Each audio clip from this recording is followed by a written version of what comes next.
Há 20 anos atrás, eu fazia parte de uma mesa, numa associação. E eu vi uma das histórias mais tétricas que eu já vi na minha vida.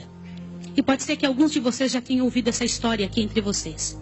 E se já ouviram, vão lembrar comigo essa história com dor. Uma certa ocasião, numa igreja de um certo lugar no Brasil, uma mocinha pediu licença para conversar lá na frente, no microfone. Ela frequentava a igreja há um ano e pouco. E ela pegou o microfone da mão da moça que estava terminando a escola sabatina e falou: eu tenho que contar para vocês um pecado meu. E as pessoas paralisadas olhando ela falar. E ela disse: eu quero contar para vocês. Estava ali na igreja naquela hora, o pastor se arrumando ali, ajeitando alguma coisa, a esposa do pastor com os 2 filhos, mais ali no lado da esquerda, da minha esquerda, e a igreja toda ali junta. Vocês sabem que entre a escola sabatina e culto a igreja fica bem cheia? E ela disse: eu tenho que contar o meu pecado para vocês. E o pecado que eu tenho que contar é que eu sou amante do pastor. Na hora que ela disse isso, a esposa do pastor desmaiou ali na hora. E os filhos correram para acudir. E o pastor veio para ela e falou assim: o que você está falando? Você enlouqueceu? Que isso, menina? Ela falou: eu tinha que contar, eu preciso resolver meu problema. Eu preciso salvar a sua alma. Eu preciso resolver você. Os danitas, eles sempre usam essa: cuidado, eu preciso ajudar. Sempre usam a palavra da ajuda, viu? E naquele momento a igreja toda ficou em alvoroço. Eu não preciso dizer que não houve culto. Não houve culto. Não conseguiram fazer o culto. A esposa do pastor foi levantada dali, foi levada lá para fora.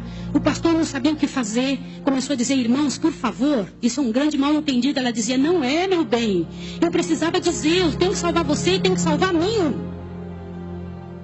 E ela foi levada para um quartinho, a esposa do pastor foi atrás e começou a conversar com ela, e falou com ela, e foi um alvoroço muito grande. E ela disse: olha, eu vou te provar que isso é verdade. Nós combinamos que ninguém nunca ia saber, foi uma coisa muito bem feita, mas eu preciso te contar.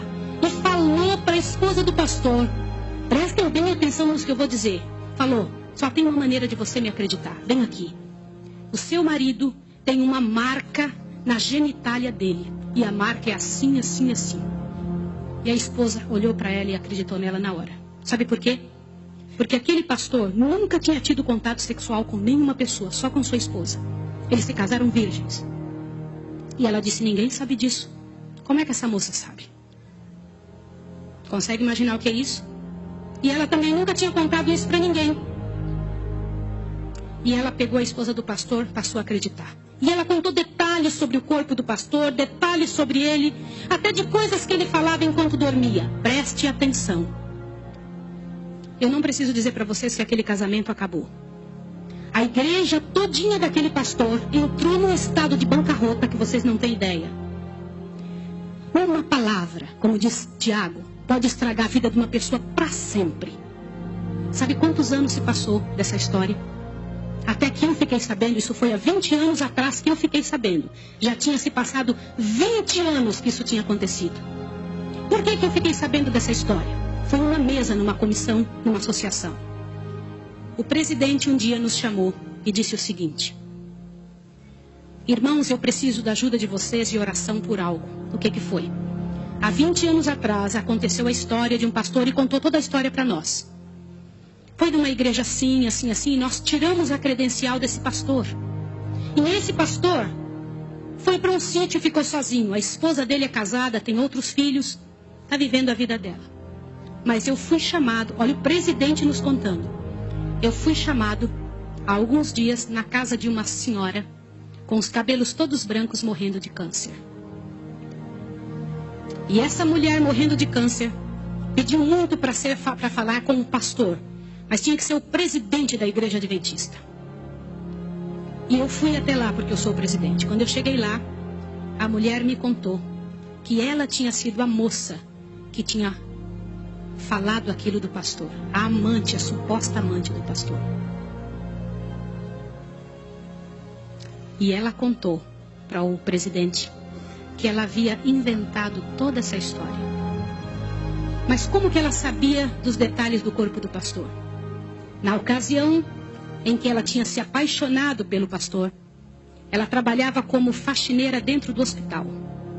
E o pastor foi internado, prestem atenção, internado para uma cirurgia de apêndice e passou muito mal. E ela era amiga de uma enfermeira.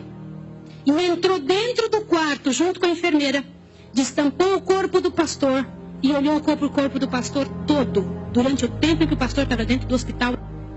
E quando o pastor falava algumas coisas, ela ouviu o que o pastor falou e ela olhou os detalhes do corpo do pastor e guardou. Satanás plantou na cabeça dela 1 ano e ela formulou e acabou com a vida do pastor.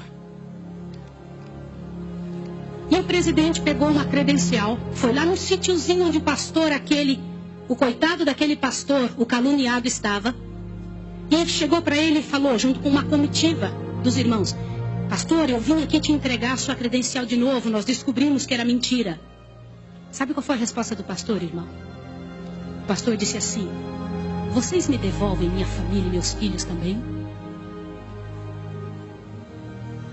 Vocês me devolvem minha reputação? Se vocês não devolverem junto, eu prefiro ficar aqui. E esse pastor, uns dias atrás, eu soube que ele morreu lá naquele lugar. Quem foi a assassina daquele pastor? Não foi só aquela mulher, foram todos que falaram junto. Porque, gente, quando acontece um inferno desse, uma multidão de gente sofre, uma multidão de gente machuca. Fica machucado. Meus irmãos, vocês me perdoem ter que falar sobre isso, mas é verdade. Existem muitos lugares que eu tenho muito medo de pregar, mas eu vou igual se me chama. Porque eu vou falar uma coisa para vocês. Ontem à noite eu comentei que a vida de quem prega essas verdades é altamente prejudicada. Uma coisa desse tamanho é passada de boca em boca, de forma que apareça o inferno no final. Será que existem danitas no nosso meio? O céu é um lugar tão fabuloso. Não vale a pena, meus irmãos. Não vale a pena.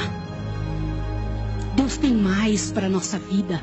Tem mais coisas para ocupar a nossa mente, para fazer parte do nosso vocabulário, para nós pensarmos a respeito das pessoas. Vamos fazer um exercício? Pense bem da pessoa que mais mal você sabe dela. Imagine isso agora. Sabe o que vai acontecer com você? Teu coração vai se encher de paz. Porque é isso que acontece, gente. Se você não for capaz de abrir a sua boca para trazer paz para a vida de alguém, não abra a sua boca para trazer o inferno para a vida de quem quer que seja. Jesus ama as pessoas pecadoras e miseráveis. Todas aquelas que pecaram horrivelmente, Jesus ama. E Ele tem mais para oferecer para nós.